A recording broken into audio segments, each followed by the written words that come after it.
Assalamualaikum Bre, selamat datang kembali di Guru Gembel Channel. Di Indonesia kita menemukan setidaknya ada dua wilayah yang namanya sama-sama Manggarai. Manggarai yang ada di Nusa Tenggara Timur dan Manggarai yang ada di Jakarta Selatan. Apa hubungan keduanya? Kenapa dua-duanya punya nama yang sama? Jawabannya sebenarnya tragis Baraya. Jadi sebenarnya Manggarai yang ada di Jakarta Selatan itu adalah salah satu pasar budak terbesar di Pulau Jawa di kala itu, di tahun 1600-an. Dan ketika pasar budak itu dibuka, budak-budak belian yang paling banyak itu didatangkan dari Nusa Tenggara Timur, Manggarai. Makanya orang secara sederhana kemudian menyebut bahwa ini adalah namanya Manggarai. Sampai sekarang itu namanya adalah Manggarai. Kalau Baraya mau menciptakan rekonstruksi imajinatif seputar yang ada di sana, nah di Manggarai itu kan ada Ciliwung yang jadi dua gitu. Nah, di situ itu adalah tempat perberhentian kapal-kapal se-Asia untuk menjual budaknya di situ. Jadi dulu itu Sungai Ciliwung itu menjadi sungai tempat masuknya orang-orang dari lautan masuk ke daratan lewat jalur sungai.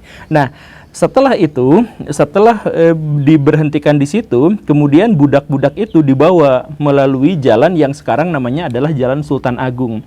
Kemudian terhenti di sebuah pasar dulu, pasar sekarang namanya adalah Pasar Rumput. Nah, tapi dulu itu pusat penjualan budak-budak itu di situ. Sekarang jadi apartemen gitu. Nah, sekarang Pasar Rumput. Kenapa menjadi Pasar Rumput? Ya karena ketika perbudakan sudah tidak terlalu laku lagi, tidak menjanjikan secara bisnis lagi, maka pasar budak itu berubah menjadi pasar kuda plus pakan-pakannya, rumput itu. Makanya sekarang itu namanya menjadi Pasar Rumput. Ya, tapi dari cerita inilah kemudian kita harus mulai bahwa Jakarta sebenarnya memiliki sisi kelam yang tidak pernah atau jarang sekali dibahas oleh orang-orang. Kemarin orang Belanda itu menyatakan permohonan maaf kepada negara-negara yang pernah dijajahnya. Semua negara-negara itu Belanda minta maaf karena telah menciptakan perbudakan di wilayah itu. Tapi di Indonesia tidak, di Jakarta tidak. Kenapa? Ya karena seperti yang dijelaskan, Jakarta itu memuat sebuah cerita tentang perbudakan yang hampir tidak pernah dibahas oleh pihak lain. Karena itu di episode ini kita akan bahas secuil agar Baraya penasaran dan kemudian mencari sumber-sumber yang otentik tentang sejarah perbudakan di Jakarta. Ini sesuatu yang seru loh, jadi ayo kita mulai.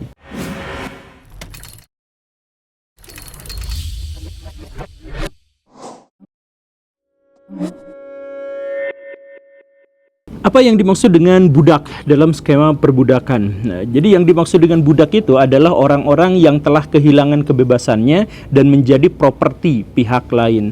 Apa alasan dia menjadi budak? Ya banyak, bisa gara-gara dia adalah tawanan perang. Dia dikalahkan dalam sebuah perang menjadi tawanan, dia menjadi budak. Ada orang yang terlilit utang, tidak bisa membayar, akhirnya dia menjadi budak bagi orang yang telah memberikannya utang. Ada juga keluarga yang terlalu miskin dan takut anaknya mati kelaparan, sehingga si keluarga itu menjual anaknya agar dia bisa setidaknya bisa makan dan minum sebagai budak. Dan ada banyak cerita-cerita yang semacam itu, sehingga kalau kita menganggap bahwa perbudakan itu adalah eksploitasi satu pihak dari pihak yang lain, dan kemudian itu hubungannya adalah antara hegemoni dengan orang yang sama sekali tidak memiliki pilihan, itu benar untuk kebanyakan kasus, tapi tidak semuanya begitu. Karena ada kalanya budak-budak itu memilih sendiri untuk menjadi budak gitu. Di Afrika misalkan banyak sekali orang-orang yang kelaparan, sumber daya di sana sedikit dan banyak orang yang tidak bisa mengelolanya, dan karena itu banyak di antara mereka yang kemudian memilih menjadi budak. Sekali lagi bukan berarti seluruhnya seperti ini, tetapi ada kejadian seperti itu gitu. Atau misalkan di Aceh itu banyak kejadian, karena orang-orang Aceh itu kan harga dirinya tinggi. Tapi ini ironis sih, tapi orang-orang Aceh itu ketika mereka bangkrut, jatuh miskin, misalkan di tahun 1600-an, mereka lebih baik untuk memutuskan menjadi budak daripada menjadi pengemis gitu. Dan yang seperti itu. Nah, ini sekali lagi menunjukkan bahwa perbudakan itu bukan hanya keinginan dari satu pihak yang kemudian menghegemoni pihak yang lain, bukan. Tetapi masyarakat pada waktu itu secara umum sangat membutuhkan perbudakan. Inilah yang menyebabkan masyarakat di masa lampau itu secara lumrah membenarkan adanya perbudakan. Nah, bagaimana kejadiannya dengan perbudakan di Jakarta? Kita tidak memiliki catatan yang valid tentang awal mula perbudakan di Jakarta, karena memang sudah diketahui bersama sejak kemunculan Hindu-Buddha dan kedatangan orang-orang Cina di Nusantara, perbudakan juga sudah mulai marak di sini. Tetapi yang memiliki benar-benar catatan itu memang sejak kedatangan VOC ke Indonesia pada tahun 1619. Di tahun itu Jakarta diduduki oleh VOC. Kita sebut saja namanya Jakarta ya, walaupun beda-beda, jadi Batavia, jadi Jayakarta, tapi kita sepakati aja sementara namanya adalah Jakarta. Nah, di tahun 1619 itu VOC menguasai Jakarta di bawah pimpinan Jan Pieterszoon Koen. Nah, ketika dia itu menguasai wilayah Jakarta, orang-orang yang sudah dikalahkan itu justru malah kabur ke Jatinegara, ke Bogor gitu. Sehingga otomatis kota itu menjadi kota yang sepi, kota yang tidak dihuni oleh siapapun. Maka orang-orang VOC pada waktu itu berpikir, bagaimana caranya saya bisa membangun sebuah kota kalau orang-orang yang kami kalahkan justru malah kabur ke wilayah-wilayah yang lain gitu. Makanya pada waktu itu orang-orang Cina dan orang-orang Arab punya inisiatif. Mereka itu kan pedagang, bukan pribumi. Mereka berinisiatif, ayo kita bawa budak-budak dari seluruh negeri untuk didatangkan ke sini sebagai pekerja. Jadi dari Manggarai yang tadi itu, dari Nias, dari Bali, dari Maluku dan sebagainya, itu didatangkan semuanya ke Jakarta. Inilah kemudian yang menyebabkan dalam kurun beberapa tahun saja penduduk Jakarta itu lebih banyak didominasi oleh para budak daripada orang-orang merdeka. Jadi yang merdeka di sana di Jakarta itu di awal-awal pendiriannya di bawah VOC itu orang-orang merdekanya hanya orang Belanda, kemudian orang Arab, kemudian orang Cina. Yang pribumi di sana itu seluruhnya adalah para budak. Nah, di sana mereka digunakan untuk membangun infrastruktur, bikin jalan, bikin rumah, bikin kantor-kantor, bikin pelabuhan dan lain sebagainya. Dan seiring berjalannya waktu, Jakarta kemudian menjadi sebuah kota yang sangat besar dan sangat megah untuk masanya pada waktu itu. Disitulah kemudian posisi para budak itu beralih. Ketika Jakarta sedang membangun, itu budak-budak yang didatangkan ke sana itu adalah budak laki-laki. Tetapi ketika lama-kelamaan Jakartanya sudah berbenah diri, maka budak-budak yang didatangkan ke sana itu adalah budak-budak perempuan. Kenapa bisa seperti itu? Yang tadi itu, jadi maklar-maklar Arab dan maklar-maklar Cina itu mereka kan ya tentu saja membutuhkan penyaluran hasrat biologis mereka. Dan karena itu, karena Jakarta udah jadi kayak STM, semuanya laki-laki, semuanya yang merdeka itu adalah ya orang-orang sana, kemudian yang jadi budak itu adalah pria-pria pribumi, mereka berpikir untuk mendatangkan budak-budak perempuan. Ya, salah satunya adalah karena minat yang tinggi dari orang-orang Cina dan orang-orang Arab itu. Setelah didatangkan, ternyata bisnis untuk mendatangkan budak-budak perempuan itu jauh lebih manis daripada mendatangkan laki-laki. Jadi sekarang Jakarta dipenuhi oleh bukan hanya budak laki-laki, tapi juga budak perempuan. Dan ada pada akhirnya di antara mereka yang akhirnya melakukan pernikahan atau kawin atau yang semacam itulah, sehingga muncullah anak-anak orang pribumi dari budak dengan budak. Muncullah anak pribumi yang juga jadi budak.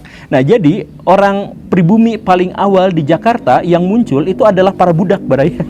Saya mohon maaf ya. Jadi kalau misalkan di Jakarta sekarang ada kami orang asli Jakarta dan lain-lain, ya mungkin gitu ya. Mungkin itu adalah keturunan budak. Tapi apapun itu, akhirnya demografi di masyarakat Jakarta itu, demografi di Jakarta itu agak berimbang antara laki-laki dengan perempuan yang pribumi yang jadi budaknya. Nah, setelah itu terjadi apa? Di tahun 1673 itu lebih dari setengah penduduk Jakarta itu adalah budak. Jadi ada sensus di tahun itu yang menyebutkan bahwa penduduk Jakarta itu 23.000 orang. Oh ya, sangat banyak ya. 13.000-nya adalah budak. 13.000-nya budak. Dan itu masih belum selesai karena ada gubernur jenderal tertentu, misalkan Van den Kerk itu, dia itu bukan hanya gubernur jenderal, tetapi dia itu adalah pebisnis budak. Setiap tahunnya dia membawa sampai 4.000 budak datang ke Jakarta. Ya, untuk diperbudak di sana, untuk kerja, untuk melayani hasrat seksual dan sebagainya. Sehingga Jakarta itu menjadi kota budak yang jumlah budaknya sekali lagi lebih banyak daripada jumlah orang merdekanya. Begitu. Tetapi tentu saja yang menjadi primadona itu adalah budak-budak perempuan. Karena budak perempuan di Jakarta itu harganya bisa sampai 3 atau 4 kali lipat daripada budak-budak yang laki-laki. Kenapa bisa seperti itu? Ya karena cantik, permintaan untuk punya budak perempuan itu jauh lebih tinggi daripada permintaan punya budak laki-laki gitu. Khususnya dari kalangan orang-orang etnis Tionghoa gitu. Itu mereka tuh narik budak-budak itu banyak, makanya permintaannya juga banyak dan karenanya harganya sangat mahal. Berapa harga yang dimaksud mahal itu? Budak yang paling mahal untuk perempuan itu adalah budak yang berasal dari Bali dan dari Nias. Itu katanya yang paling cantik-cantik dan paling bohai-bohai gitu. Itu harganya bisa sampai 15 juta sampai 20 juta rupiah kalau dikonversi dengan nilai mata uang hari ini. Ya, tapi itu kalau sehat, kalau muda, dan kalau cantik gitu. Cuman ya namanya juga budak, jadi beraya banyak sekali kejadian-kejadian tragis yang menimpa para budak itu. Salah satunya adalah yang paling terkenal di tahun itu adalah seorang budak dari Bali namanya Rosina. Itu cantik luar biasa, si budak itu didatangkan dari Bali pada usia masih 16 tahun. Rambutnya hitam legam, panjang tebal, kemudian badannya lekuk-lekuknya luar biasa katanya ya, katanya kan nggak ada fotonya. Kemudian kulitnya kuning langsat. Itu orang Chinese, orang Arab, orang Belanda itu berebut untuk memilikinya. Ya, tetapi akhirnya dikuasai oleh seorang bangsawan Belanda pada waktu itu. Nah, tapi gara-gara cantiknya, saking cantiknya, dia sampai dibakar hidup-hidup oleh istri dari majikannya karena cemburu, karena takut suaminya itu tertarik padanya. Tapi ya begitulah namanya budak gitu. Jadi kadang-kadang dia diperlakukan dengan baik kalau majikannya baik, tapi ada dalam kondisi-kondisi tertentu karena dia memang sama sekali tidak memiliki pilihan hidup, dia sama sekali tidak memiliki kekuasaan atas dirinya sendiri, ya dibakar hidup-hidup. Bukan hanya itu, beberapa laporan, beberapa catatan misalkan menyebut bahwa banyak budak-budak di zaman itu yang bukan hanya dibunuh tapi bunuh diri saking hidup dalam penderitaan yang kuat gitu, yang besar. Tapi ya gak semuanya gitu. Sekali lagi ini mah semuanya kasuistis gitu ya. Walaupun kan ini untung-untungan gitu. Kalau misalkan punya majikan yang baik ya nasibnya baik. Kalau punya majikan yang buruk ya nasibnya juga buruk gitu. Tapi secara keseluruhan perbudakan di Jakarta itu tidak terlalu buruk gitu dibandingkan dengan wilayah-wilayah lain di negara lain. Karena apa? Karena Belanda pada waktu itu dan khususnya orang Arab dan orang etnis Tionghoa menganggap bahwa kepemilikan budak itu menunjukkan statusnya gitu. Semakin tinggi statusnya atau semakin banyak budaknya, semakin tinggi statusnya di masyarakat gitu. Makanya pejabat-pejabat Belanda itu bisa sampai memiliki 1000-an budak gitu, atau bangsawan-bangsawan, pedagang-pedagang yang Cina, yang Arab itu memiliki 200-an budak. Itu sesuatu yang lumrah gitu pada waktu itu, yang kalangan-kalangan elitnya gitu. Dan karena para budak itu dianggap sebagai simbol dari status sosial, maka budak-budak itu diurus dengan baik. Karena kalau misalkan budaknya cacat atau budaknya sakit-sakitan atau si budaknya kelaparan dan sebagainya, itu mencoreng muka atau mencoreng status dari majikannya. Begitulah ceritanya. Makanya budak-budak di sana itu secara umum diperlakukan dengan baik dan ada memang undang-undang khusus untuk melindungi para budak begitu. Termasuk juga misalkan ada aturan kalau misalkan budak berusaha untuk mencelakai majikannya, itu ada hukuman. Misalkan hukumannya itu dibakar hidup-hidup itu.